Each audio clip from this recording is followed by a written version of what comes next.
답보 상태의 유보통합, 그 밑그림이 나왔다고 하는데요. 오늘 이 시간에는 유보통합 실행계획을 살펴보고 논란이 되는 주요 이슈에 대해서 이야기 나눠보도록 하겠습니다. 자, 유보통합 실행계획, 그 배경은 뭡니까?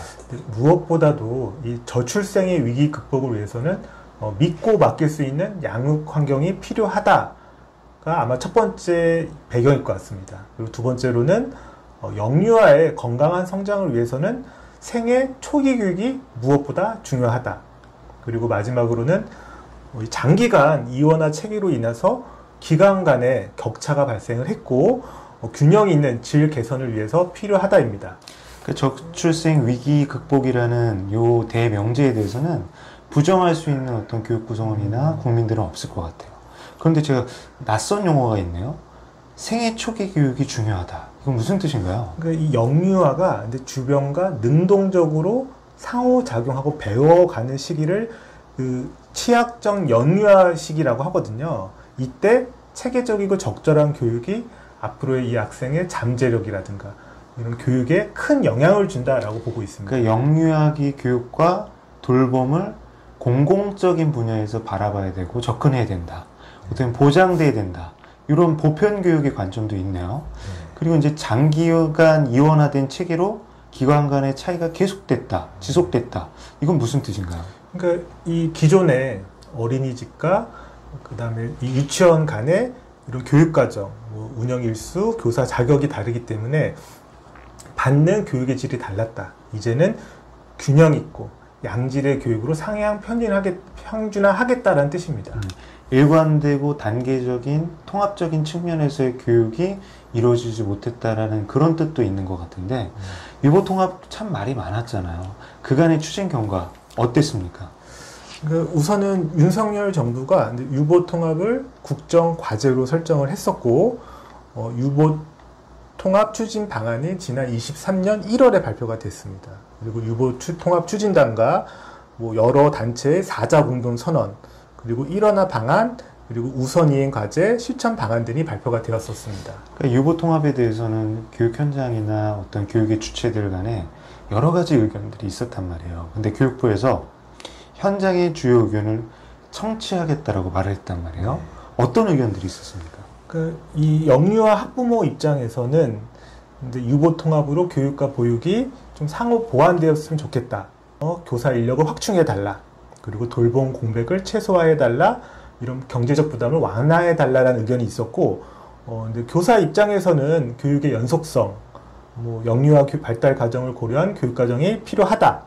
그리고 교육의 질을 담보하는 교원 자격과 연수, 연구 문화를 조성해달라. 기관 입장에서는 이제 이런 자율적인 기관 운영을 보장을 하고 이런 재정 부담이 발생하지 않도록 좀 더 지원해달라라는 의견들이 있었습니다. 그 세부적인 걸 제가 질문을 드릴게요. 학부모님들 같은 경우는 교사 대 영유아 비율을 완화해달라, 질 높은 교사 인력을 확충해달라고 이제 요청했다라고 하는데 교사 대 영유아 비율이 뭔가요? 그러니까 한 선생님이 몇 명의 아이들을 실제로 돌보고 가르치고 있느냐였거든요. 근데 어린 영유아의 경우는 손이 많이 가고 챙길 게 많이 있기 때문에 이 비율이 상당히 중요할 것 같아요. 그럼 이거는 학부모님들과 교사들 이제 공동으로 이제 공통된 의견이네요. 교사 대 영유아 비율을 개선해야 된다라는 거. 그리고 이제 만족스러운 교육 과정이 필요하다라는 학부모님들의 의견이 있었고 교사들 같은 경우는 교육의 질을 담보할 수 있어야 된다. 담보할 수 있어야 된다를 얘기를 했단 말이에요. 그러면 이거 같은 경우는 이제 공통적인 건데 근데 이거의 교육부 해석은 조금 다른 것 같아요.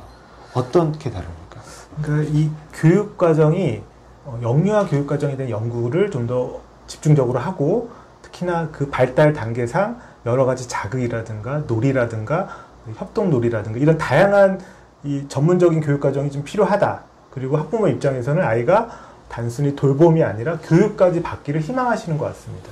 그 현장의 의견들을 종합하면 지금까지 다양한 기준들을 하나로 합치고 단일화하는 것도 중요하지만 실제로는 수요자들이 체감할 수 있는 실질적이고 입체적인 접근을 해달라 이런 뜻인 것 같아요. 네.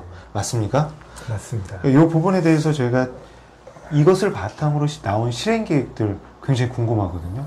어떤 방향성 어떻습니까?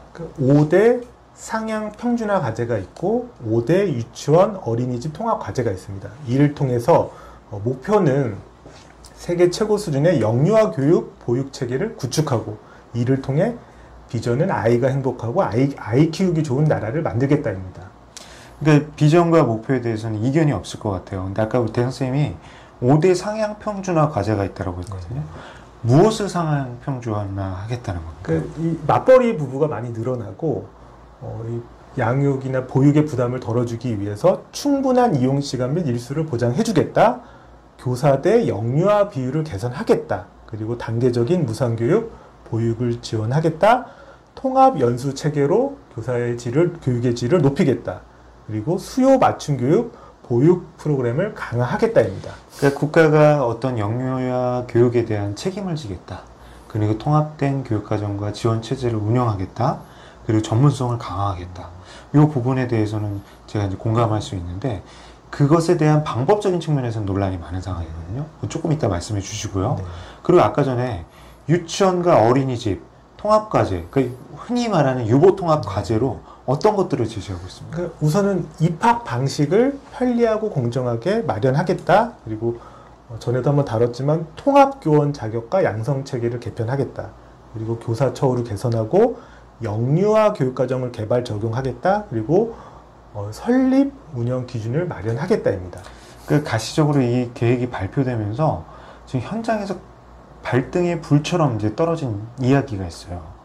영유아 학교 또는 유아 학교를 시범적으로 모델 운영하겠다라고 했는데 굉장히 말이 많잖아요. 왜 말이 많은 거예요? 당장 24년도에 100교를 선정해서 운영하겠다라고 하는데 충분한 이론이나 연수나 뭐 이런 준비가 필요할 것 같은데 이미 운영을 하겠다. 그러니까 한번 적용해보고 거기에서 문제점이 있으면 개선하겠다라는 생각을 좀 보이거든요. 그러니까 영유아 학교가 담고 있는 그 이상적 의미는 알겠는데 구체적인 모델이 없다는 건가요? 맞습니다. 그리고 특히나 영유아 교육과정도 뭐 여기서 말하는 이음 교육과정인가 이런 것들이 아직 충분히 연구가 되지 않고 연계성이 아직 부족할 것 같은데 우선은 먼저 해보겠다는 의지 같아요. 그 영유아 시범 사업을 2024년도에는 100교, 2027년도에는 3,100개 교로 확대하겠다고 밝혔어요. 근데 저는 언뜻 이해가 안 되는 게 실체가 없잖아요. 무엇을 하겠다는 건지 알 수가 없는데 현장에서 이렇게 논란이 있을 것을 몰랐을까요? 그러니까 우선은 목표나 어떤 마감 시한을 제시를 하고 우선은 따르라라는 느낌이 좀 들거든요. 그러니까 이 영유아 교사들이 현장에 반발이 있지 않을까라는 생각이 듭니다. 네, 다시 저희가 돌아와서 주요 과제 중에 아까 5대 상향 평준화 과제가 있다라고 했어요. 그래서 제가 이제 들으면서 충분한 이용 시간 및 일수를 보장하고 교사대 영유아 비율을 개선한다고 했는데 저는 이 부분이 잠깐 거슬렸거든요. 통합 연수 체계를 마련하겠다. 지금 자격이 지금 이원화돼 있잖아요. 네. 근데 통합 연수 체계는 그 자격을 통합하는 거를 말하나요? 아니면 통합 연수 체계 그 이상을 의미하는 건가요? 이 자격뿐만 아니라 직무 연수 체계가 상이하다라고 합니다. 그래서 예를 들면 공립 유치원은 매년 60시간 이상을 이수하는데 사립 유치원은 매년 약 30시간을 이수하거든요. 그리고 어린이집 교사는 3년마다 40시간 교사 연수를 하는데 이제는 상향 평준화하고 통합 연수 체계를 마련해서 연간 60시간의 연수를 운영하겠다라고 합니다. 그 연간 60시간 이상이라는 뜻이죠. 네. 그래서 연구와 연수하는 문화를 조성하겠다. 근데 이게 참 이상적인 말이기도 한데 영유아 교육을 담당하는 현장의 교원들 같은 경우는 사실 눈코 뜰 새 없거든요. 이 60시간 교육을 위해서는 아까 말한 것처럼 교사대 영유아 비율이 개선돼야 된다는 거. 그런 것들을 생각하게 돼요. 그리고 아까 우리가 이제 항상 나오는 게 교육에 있어서 맞춤형 교육이 중요하다고 해요. 저는 근데 그 맞춤형 교육이 구체적으로 무엇이냐? 수요 맞춤 교육, 보육 프로그램을 강화하겠다라고 밝혔습니다. 그 내용이 뭔가요?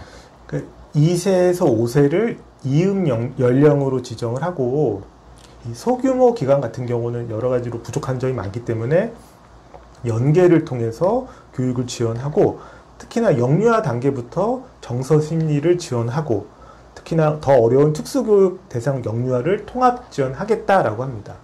그래서 이러한 상향 과제를 통해서 어떤 지금 유보 통합을 내실 있게 운영하겠다.